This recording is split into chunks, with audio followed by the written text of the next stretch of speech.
Ano pa kayo dyan? Worst section ever! Class! Star section pa naman kayo!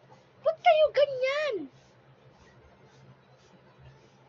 Nagsasayin lang ako ng laway dito. Worst section ever I ever seen in my 113 years.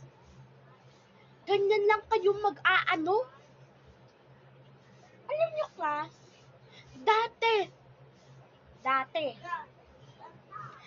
ang babait ng mga estudyante ko. Pero, dito sa classroom na to, wala man lang mabait na estudyante. Kakalimutan yung boundaries nyo, ha? Ang kakapal ng mukha nyo. Kaya ba dito yung puti nga, 20 lang yung cook food nyo.